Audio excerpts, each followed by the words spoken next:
नमस्कार दोस्तों, Hemant LP channel में आपका बहुत बहुत स्वागत है। दोस्तों, यूपी ट्रिपल एससी पेट के लिए और यूपी टेट सी टेट के लिए हम लोग संविधान का पार्ट 1 पढ़ चुके हैं। यह संविधान का पार्ट 2 है। कुछ वन लाइनर महत्वपूर्ण क्वेश्चन आपके सामने प्रस्तुत किए जा रहे हैं, जिसमें से आशा है कि कुछ क्वेश्चन जरूर आपके यूपी ट्रिपल एससी पेट में या UP TET CTET super TET में जरूर आएगा। हालांकि यहाँ पे बहुत ही विस्तार से बताना संभव नहीं है, इसलिए जो महत्वपूर्ण क्वेश्चन और छोटे क्वेश्चन हैं बस उन्हीं को आपको बताया जा रहा है। दोस्तों, 20 पॉइंट तक कल हम लोग पढ़ लिए थे। 21वां पॉइंट यहाँ पे लिखा गया है कि भाग 4 राज्य के नीति निदेशक तत्व के बारे में भाग 4 में बताया गया है और इसका अनुच्छेद 36 से 51 तक में है। इसके बाद दोस्तों 22 नंबर जो है वह बता रहा है कि भाग 4 क जो है, भाग 4 क में मूल कर्तव्य के बारे में बताया गया है और केवल यह एक अनुच्छेद 51 क में बताया गया है। क्यों दोस्तों? क्योंकि भाग 4 पहले था, लेकिन भाग 4 क जो है संविधान में नहीं था। तो 42वां संविधान संशोधन 1976 के द्वारा 10 मूल कर्तव्य को पहले क्या किया गया? जोड़ा गया। उसके बाद 86वां संविधान संशोधन 2002 किया गया, उसके तहत 11वां मूल कर्तव्य को जोड़ा गया। अर्थात आप कह सकते हैं कि मूल संविधान में तो एक भी मूल कर्तव्य नहीं था, लेकिन वर्तमान संविधान में कुल 11 मूल कर्तव्य हैं और यह जितने भी मूल कर्तव्य हैं उनको सरदार स्वर्ण सिंह समिति के सिफारिश पर ही संविधान में जोड़ा गया था। दोस्तों, अगले पॉइंट पे चलते हैं तो हम देखेंगे भाग 9। भाग 9 में स्थानीय स्वशासन यानी पंचायत के बारे में वर्णन है। तो स्थानीय स्वशासन या पंचायती राज व्यवस्था के बारे में वर्णन भाग 9 में है। और अगर अनुसूची की बात करेंगे तो 11वीं अनुसूची में भी स्थानीय स्वशासन यानी पंचायती राज व्यवस्था की बात है, जिसमें कुछ 29 कार्य होते हैं और इसे 73वां संविधान संशोधन 1992-93 के तहत क्या किया गया? जोड़ा गया। इसके बाद अगला हम देख लेते हैं भाग 9 का। तो भाग 9 का जो है, इसमें नगर पंचायत के बारे में बात किया गया है और इसमें कुल 18 कार्य हैं और इसको 74वां संविधान संशोधन 1992-93 के तहत 12वीं अनुसूची में जोड़ा गया है। अगले पॉइंट पे हम बात करते हैं तो भाग 15 में निर्वाचन की बात की गई है और भाग 15 के लिए एक अनुच्छेद बहुत इंपॉर्टेंट है जो 324 नंबर है। भाग 17 में भाषा की बात की गई है, राजभाषा की बात की गई है, जिसमें एक अनुच्छेद बहुत इंपॉर्टेंट है जो अनुच्छेद 343 है। भाग 20 में संविधान संशोधन के बारे में चर्चा किया गया है, इसके लिए अनुच्छेद 368 बहुत ही इंपॉर्टेंट है। इसके बाद दोस्तों हम लोग कुछ महत्वपूर्ण अनुच्छेद को देख लेते हैं। जैसे अनुच्छेद 14 जो है, कानूनी समता का अधिकार है कि चाहे राष्ट्रपति हो, चाहे प्रधानमंत्री हो, चाहे एक आम आदमी हो, सबके लिए कानून एक समान है। अनुच्छेद 17 में बात की गई है अस्पृश्यता का अंत यानी छुआछूत का अंत। इसके बाद अनुच्छेद 19 का में बात किया गया है वाक एवं अभिव्यक्ति की स्वतंत्रता। हम कहीं पर भी भाषण दे सकते हैं, हम कहीं पर भी अपने विचारों को अभिव्यक्त कर सकते हैं, उसके लिए हम पूरी तरीके से स्वतंत्र हैं, ऐसा कहा गया है अनुच्छेद 19 का में या अनुच्छेद 19 में।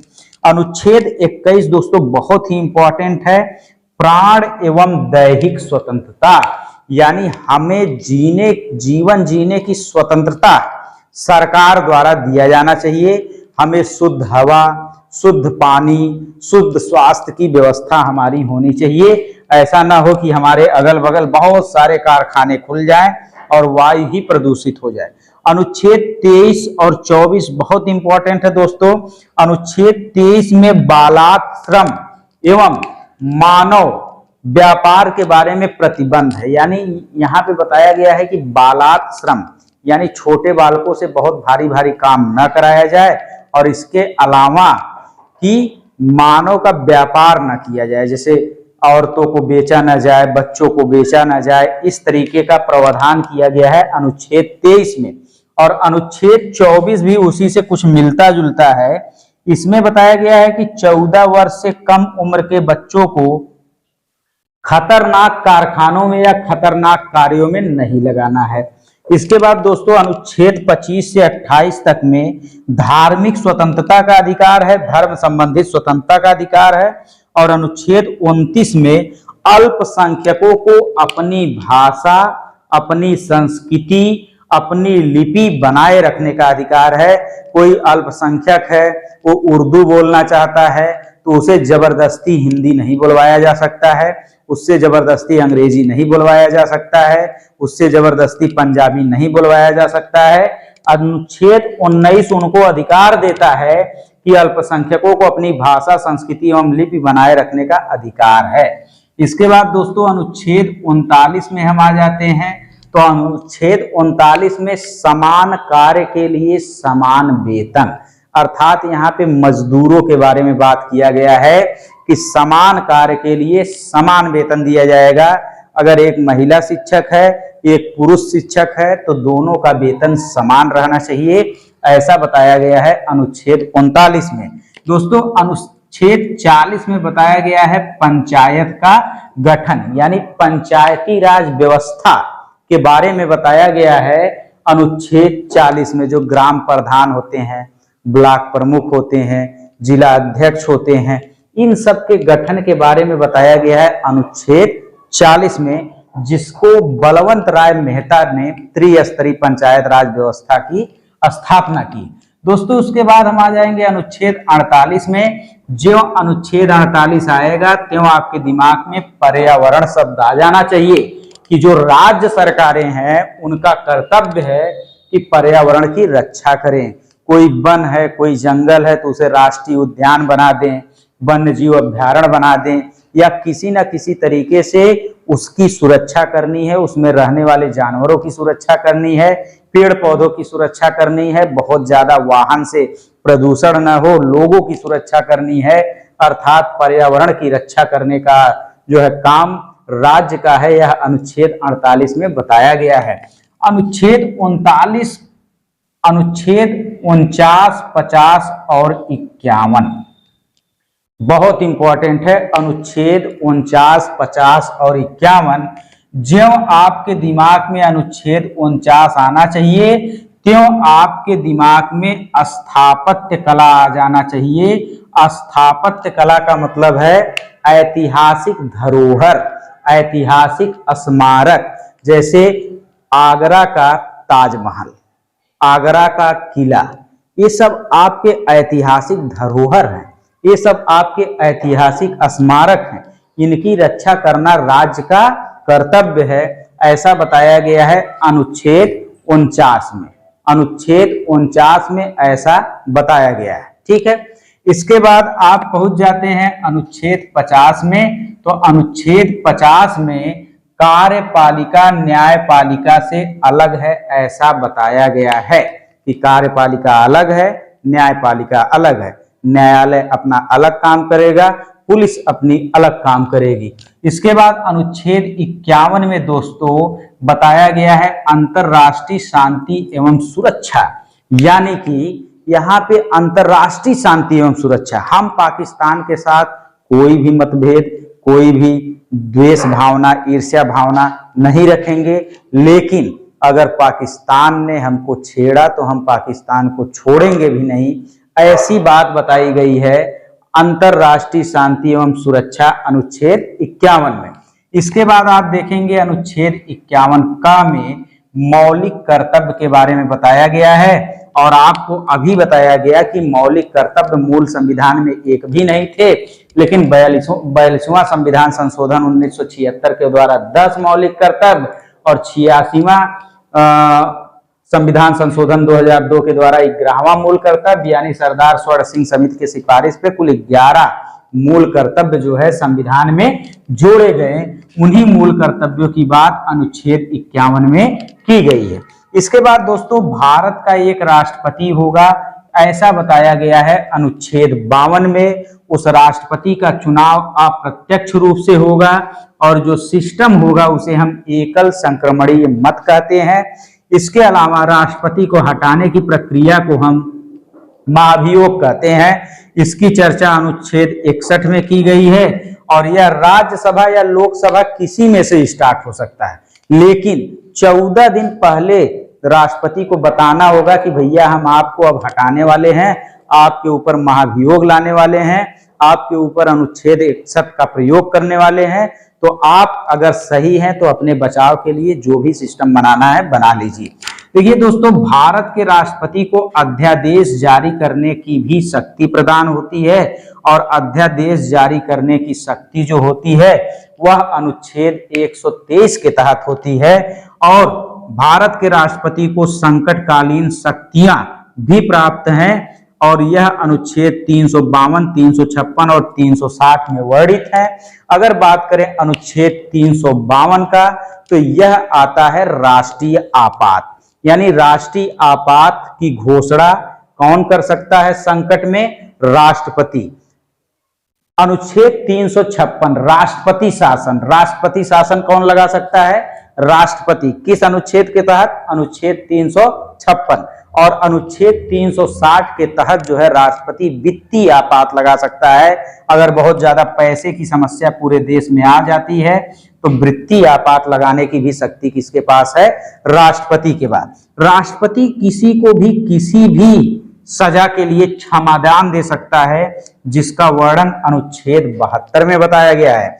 दोस्तों, राज्यसभा का गठन की बात अनुच्छेद 80 में हुई है और राज्यसभा के कुल सदस्यों की संख्या 250 होती है और इसमें 250 में से 12 ऐसे सदस्य होते हैं जिनको राष्ट्रपति द्वारा डायरेक्ट मनोनीत कर लिया जाता है, जो कला के क्षेत्र में, विज्ञान के क्षेत्र में, सामाजिक कार्यकर्ता के क्षेत्र में बहुत आगे होते हैं, बहुत सराहनीय काम करते हैं। तो उन्हें 12 लोगों को राष्ट्रपति द्वारा मनोनीत किया जाता था, लेकिन अब यह सिस्टम समाप्त कर दिया गया है। और वर्तमान समय में अगर देखा जाए तो वर्तमान समय में कुल 245 राज्यसभा के सदस्य हैं और जो 5 छोड़े गए हैं वह पीओके के लिए छोड़े गए हैं कि पाक ऑक्युपाइड कश्मीर जो है, पाक अधिकृत कश्मीर जो हमारे कब्जे में आ जाएगा तो 5 लोग वहां से राज्यसभा के सदस्य बन जाएंगे। इसके बाद दोस्तों, लोकसभा का गठन अनुच्छेद 81 में बताया गया है। लोकसभा के कुल सदस्य 552 होते हैं और 2 को राष्ट्रपति द्वारा मनोनीत किया जाता था, जो सिस्टम अब खत्म हो गया है। लेकिन वर्तमान समय में अगर देखा जाए तो कुल 543 सदस्य वर्तमान समय में हैं और जो 43, 2, 45 जो 7 बच रहे हैं वो 7 पीओके के लिए छोड़े गए हैं। जब पाक अधिकृत कश्मीर जो पाकिस्तान के कब्जे में हमारा कश्मीर है, जब वो हमारे हिस्से में आ जाएगा तो 7 लोग वहां से लोकसभा का चुनाव लड़ेंगे। दोस्तों, संसद जो होती है वह 3 लोगों से मिलकर बनी होती है, एक राष्ट्रपति, एक लोकसभा और एक राज्यसभा। दोस्तों, कुछ संसद के नाम हम देखते हैं। अमेरिका के संसद का नाम कांग्रेस है, ब्रिटेन के संसद का नाम पार्लियामेंट है, जापान के संसद का नाम डायट है, पाकिस्तान के संसद का नाम नेशनल असेंबली है, ईरान के संसद का नाम मजलिस है, रूस के संसद का नाम ड्यूमा है और नेपाल के संसद का नाम राष्ट्रीय पंचायत है और इजराइल के संसद का नाम नेशेट है। ऐसे ही दोस्तों 2 समितियां होती हैं। एक होती है प्राक्कलन समिति जो लोकसभा की समिति होती है और इसमें 30 सदस्य होते हैं, और एक होती है लोक लेखा समिति और जिसमें राज्यसभा के भी सदस्य होते हैं और लोकसभा के भी सदस्य होते हैं। राज्यसभा के 7 सदस्य और लोकसभा के 15 सदस्य होते हैं और कुल सदस्यों की संख्या कितनी होती है? 22 होती है। अगला क्वेश्चन देखेंगे, अगला पॉइंट देखेंगे तो राज्यपाल, हमारे हर राज्य में एक राज्यपाल होगा जिसका वर्णन अनुच्छेद 153 में किया गया है और उस राज्यपाल को अध्यादेश जारी करने का शक्ति होगा राज्य में, उसका चर्चा जो है अनुच्छेद 213 में किया गया है। किसमें किया गया है दोस्तों? 213 में। हमारे देश का जो सुप्रीम कोर्ट है उसका वर्णन अनुच्छेद 124 में किया गया है और हाई कोर्ट का चर्चा जो है अनुच्छेद 214 में किया गया है। दोस्तों समवर्ती सूची में शिक्षा को रखा गया है। बहुत महत्वपूर्ण क्वेश्चन है कि शिक्षा एक समवर्ती सूची है। वित्त आयोग का गठन अनुच्छेद 280 के तहत होता है और इसकी नियुक्ति कौन करता है? राष्ट्रपति। यानी वित्त आयोग का गठन अनुच्छेद 280 के तहत होता है और इसकी नियुक्ति कौन करता है? राष्ट्रपति करता है। नियंत्रक एवं महालेखा परीक्षक जिसे हम कैग कहते हैं, इसकी नियुक्ति भी राष्ट्रपति करता है और इसका वर्णन अनुच्छेद 148 में दिया गया है। निर्वाचन आयोग के बारे में अनुच्छेद 324 में बात की गई है।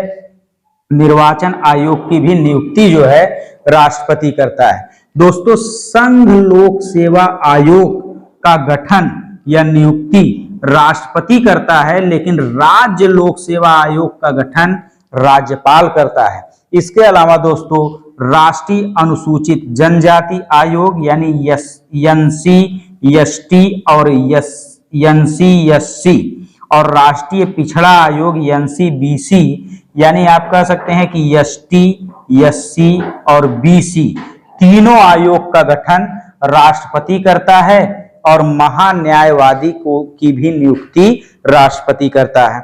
इसके अलावा दोस्तों अनुसूची की बात अगर करें तो अनुसूचियां मूल संविधान में केवल 8 थी, लेकिन वर्तमान संविधान में अनुसूचियों की संख्या 12 है, जिसमें पहली अनुसूची में राज्य एवं संघ क्षेत्र के बारे में बताया गया है। दूसरी अनुसूची में पैसा यानी वेतन के बारे में बताया गया है। तीसरी अनुसूची में शपथ के बारे में बताया गया है, जो शपथ लिया जाता है।